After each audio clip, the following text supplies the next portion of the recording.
Hello friends, യൂട്യൂബിലെ ഒരു അടിപൊളി ടിപ്പിനെ കുറിച്ചാണ് ഇന്നത്തെ വീഡിയോയിൽ പറയുന്നത്. നമ്മളെല്ലാവരും യൂട്യൂബിൽ വീഡിയോസ് എല്ലാം കാണുന്നവരാണ്. ഇങ്ങനെ വീഡിയോസ് എല്ലാം കാണുമ്പോഴാണ് ചില സമയങ്ങളിൽ ചില വീഡിയോസിലുള്ള കുറച്ച് ഇൻഫർമേഷൻ എല്ലാം നമുക്ക് വേണമെന്നെല്ലാം തോന്നുക. ഇപ്പോൾ നിങ്ങൾ ഇവിടെ ഉദാഹരണമായി പറയുകയാണെങ്കിൽ എൻ്റെ ഈ ഒരു വീഡിയോയിൽ ഇപ്പോൾ ഞാനൊരു മൈക്കെല്ലാം യൂസ് ചെയ്യുന്നുണ്ട്. ഇതുപോലെ ഇവിടെ ഒരു പേരെല്ലാം ഇവിടെ കൊടുത്തിട്ടുണ്ട്. അപ്പോൾ നിങ്ങൾക്ക് ഈ ഒരു മൈക്കിൻ്റെ പേരെല്ലാം നിങ്ങളുടെ വീഡിയോ കാണുമ്പോൾ ഇത് കറക്റ്റായി കാണുന്നില്ല. അതിനാൽ തന്നെ ഇതുപോലെ നിങ്ങൾക്ക് മറ്റാരുടെയെങ്കിലും വീഡിയോ എല്ലാം കാണുമ്പോൾ അതിൻ്റെ ബാക്ക്ഗ്രൗണ്ടിൽ ഏതെങ്കിലും പ്ലേസിൻ്റെ സ്ഥലത്തിൻ്റെ പേര് അല്ലെങ്കിൽ മറ്റെന്തെങ്കിലും ഇൻഫർമേഷൻ എല്ലാം വന്നിട്ടുണ്ട് എന്നെല്ലാം കരുതുക.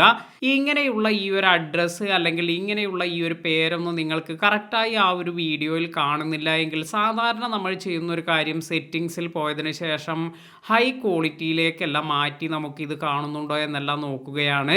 എന്നാൽ ഇതല്ലാതെ മറ്റൊരു മാർഗത്തിലൂടെ നിങ്ങൾക്ക് ഇങ്ങനെ വന്നിരിക്കുന്ന ഈ ഒരു അഡ്രസ്സ് അല്ലെങ്കിൽ നിങ്ങൾക്ക് ആ വീഡിയോയിൽ നിന്നും വേണ്ട ഇൻഫർമേഷൻ എല്ലാം കാണാൻ സാധിക്കും. അപ്പോൾ ഇത് എങ്ങനെയാണ് കാണുക എന്ന് നോക്കാം. ഇത് എക്സ്പ്ലെയിൻ ചെയ്യുന്നതിന് വേണ്ടി ഇപ്പോൾ ഞാൻ ഇവിടെ ഒരു യൂട്യൂബ് വീഡിയോ എല്ലാം ഓപ്പൺ ചെയ്തിട്ടുണ്ട്. ഇത്തരത്തിൽ ഈ ഒരു യൂട്യൂബ് വീഡിയോ ഓപ്പൺ ചെയ്തതിന് ശേഷം ഇപ്പോൾ ഇതിൻ്റെ സ്ക്രീനിൻ്റെ ബാക്കിൽ കുറച്ച് കാര്യമെല്ലാം കാണുന്നുണ്ട്.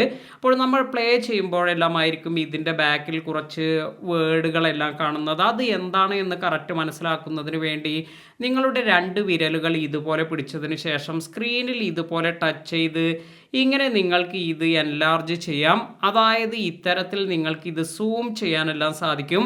ഇങ്ങനെ സൂം ചെയ്യുമ്പോൾ നിങ്ങൾക്ക് ആ ഒരു സ്ക്രീനിൻ്റെ ബാക്കിലുള്ള വേർഡ് എന്താണ് എന്നെല്ലാം കറക്റ്റായി മനസ്സിലാക്കാൻ സാധിക്കും. അതായത് ഇതുപോലെ സൂം ചെയ്ത് നോക്കുകയാണെങ്കിൽ നിങ്ങൾക്ക് നല്ല രീതിയിൽ ഇത് വ്യക്തമായി വായിക്കാനെല്ലാം സാധിക്കും. അപ്പോൾ ഈ ഒരു ടിപ്പ് ഇത് പല ആളുകൾക്കും ഇത് അറിയാത്തൊരു കാര്യമെല്ലാമായിരിക്കും. അതിനാൽ തന്നെ അറിയാത്തവർക്ക് വേണ്ടി ഈ ഒരു വീഡിയോ ഷെയർ ചെയ്ത് കൊടുക്കുക. പുതിയ അറിവുകളുമായി മറ്റൊരു വീഡിയോയിൽ കാണാം. താങ്ക്